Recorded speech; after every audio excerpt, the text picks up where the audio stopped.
Assalamualaikum warahmatullahi ta'ala wabarakatuh. Sampurasun rampes muga rahayu sagung dumadi. Salam Pancasila.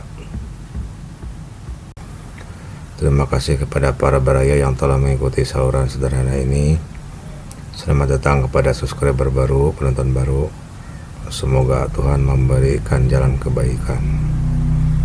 Terlebih dahulu saya sampaikan bahwa saya bukan ahli dalam budaya Sunda.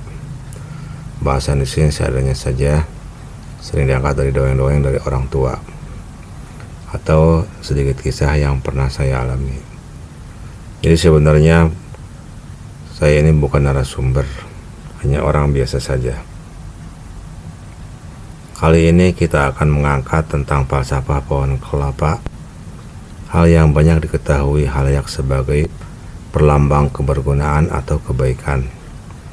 Bahkan cikal kelapa atau kitri diangkat menjadi perlambang kepanduan atau pramuka kini.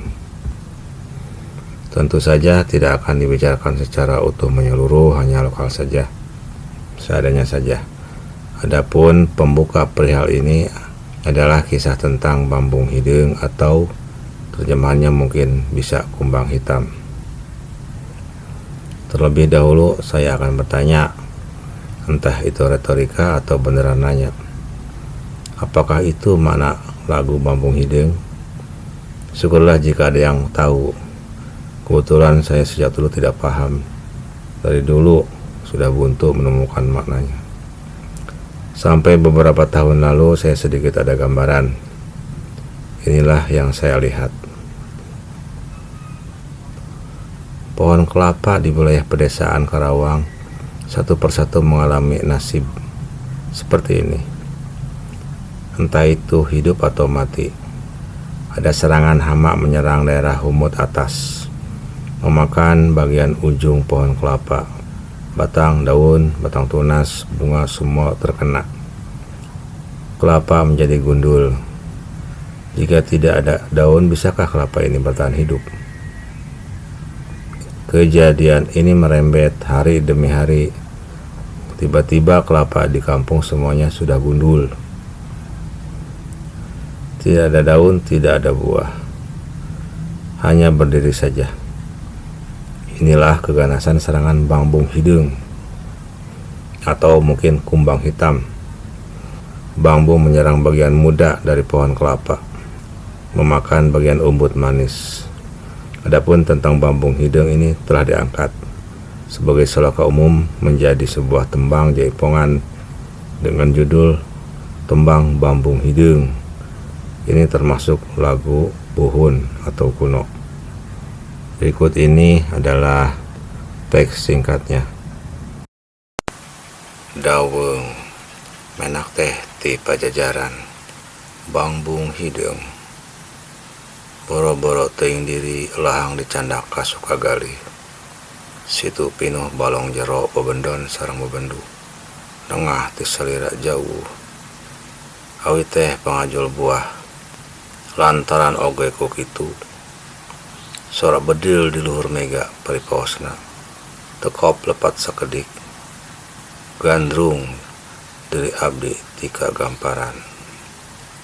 Memang itu saja syair lagu Bambung Hidung, singkat sekali. Biasanya langsung disambung dengan lagu kedua dan dengan syair yang lain agar durasi atau sawerannya lebih banyak. Mungkin kiranya bisa diterjemahkan seperti berikut ini.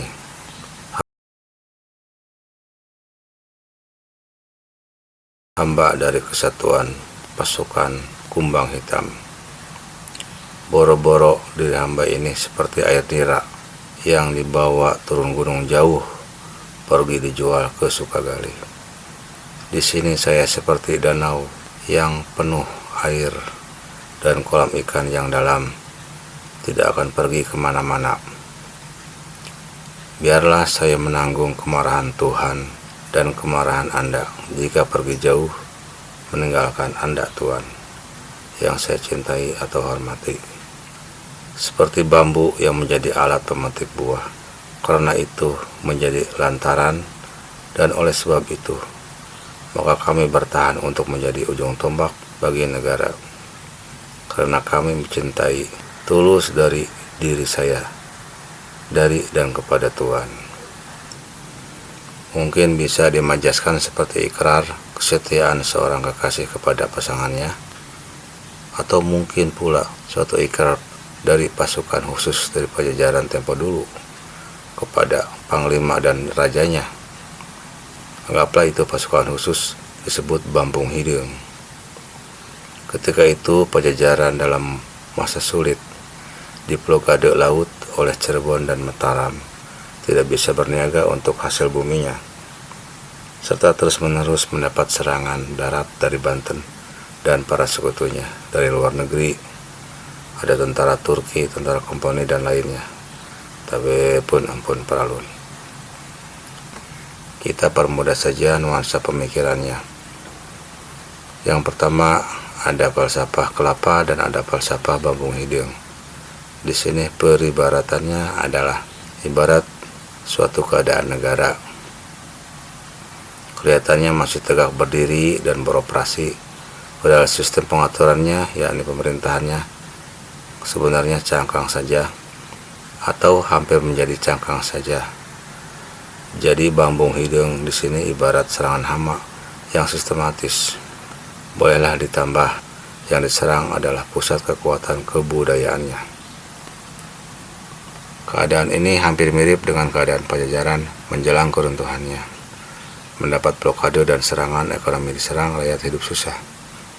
Pemimpin jujur lari dari gunung ke gunung bersama pasukannya, perang sampai darah terakhir. Negara di sini dilambangkan dengan pohon enau atau kelapa, di mana air niranya dikatakan seperti dijual atau dicuri ke kota-kota. Adapun Bambung Hidung di sini adalah kode kesetiaan karena cinta kasih, lambang kesetiaan orang militer mungkin di tengah segala deraan serangan musuh. Masalahnya bukan Pajajaran sangat lemah, tapi tabu atau pantangan untuk membunuh anak cucu sendiri. Walaupun Raja Sepuh sudah mangkat, tetapi generasi muda sesudahnya tetap menempatkan Pajajaran sebagai kerajaan tua, kerajaan warisan bapak ibu, dan harus menganggap Cirebon dan Banten sebagai bagian dari anak cucu. Mungkin ada pula falsafah atau pertimbangan yang lain.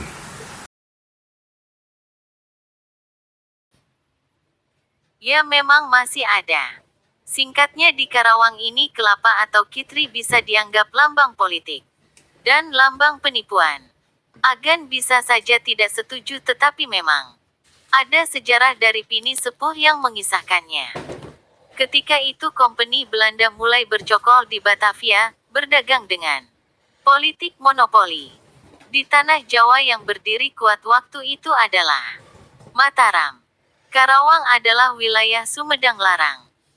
Dan Sumedang menyatakan diri masuk ke dalam sekutu dan jajahan Mataram. Dan beberapa tahun kemudian menyatakan keluar dari naungan Mataram. Berdiri sebagai negara merdeka. Bupati Karawang adalah Singa Perbangsa dengan patihnya Wirasaba. Melihat koneksi Singa Perbangsa yang begitu luas di tanah Sunda, seperti Bandung, Cianjur dan lainnya sangat menghormati Karawang. Maka timbullah kecemasan Raja Mataram Sultan Agung. Ia takut jika Singa Perbangsa mengadakan gerakan untuk membentuk kerajaan Sunda baru. Padahal pemerintahan di beberapa kabupaten tersebut adalah para putra dari Singa Perbangsa. Karena itu Sunda Priangan menghormati Karawang karena memang ia adalah bapak mereka. Untuk pencegahan yang paling mudah maka Mataram mengadakan Reka Perdaya, sebuah tipuan. Raja mengeluarkan perintah agar semua bupati dari pemerintahannya mengambil buah kelapa sebagai bibit dan ditanam di depan pendopo kabupaten. Khusus untuk Karawang telah disiapkan buah kelapa yang sudah direbus. Pastinya tidak mungkin dapat ditanam.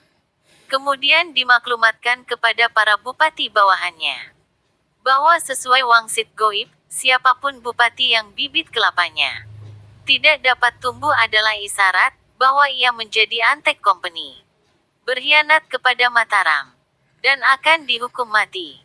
Semua bupati patuh. Hari dan bulan berlalu. Dari 40 bibit kelapa ada 39 yang tumbuh menjadi pohon kelapa. Karena keluguannya, singa perbangsa terus menunggu dan menyirami bibit buah kelapanya. Bibit itu tidak pernah tumbuh. Segera Sultan Agung memerintahkan penangkapan dan hukuman mati bagi singa perbangsa. Tuduhannya adalah berdasarkan wangsit palsu itu. Singa perbangsa dikejar ke sana kemari, kemudian dihukum. Segera Kep Singa sebagai lambang keagungan singa perbangsa dialihkan ke Purwakarta. Purwakarta menjadi ibu kota dari Kabupaten Karawang selama beberapa tahun. Kemudian pernah pula dipindahkan ke Subang. Kemudian dalam beberapa tahun dikembalikan lagi ke Karawang. Tetapi bupati-bupati ini sepertinya tidak mempunyai Kep Segel keramat singa. Setelah singa perbangsa dipenggal, maka secara goib timbullah lambang kepala harimau. Itulah sebabnya mengapa lambang Siliwangi atau divisi Siliwangi bisa dilambangkan kepala macan saja. Tabe pun ampun paralun. Jadi hati-hati membuat lambang. Jika tidak ada kisah khusus, maka simbol hewan tertentu harus digambar utuh. Misalnya Garuda, harus dilambangkan utuh, tidak boleh hanya kepalanya. Banteng boleh dilambangkan dengan kepala banteng. Seperti apa yang digambarkan Presiden Soekarno dalam lambang Garuda Pancasila. Berarti ada kisah yang terjadi. Mungkin itu kisah Banteng Wulung yang telah dipenggal oleh senjata Cakra Batara Kresna. Kemudian banteng itu berubah menjadi Semar dan Arjuna. Cukup sekian saja dongeng tambahnya.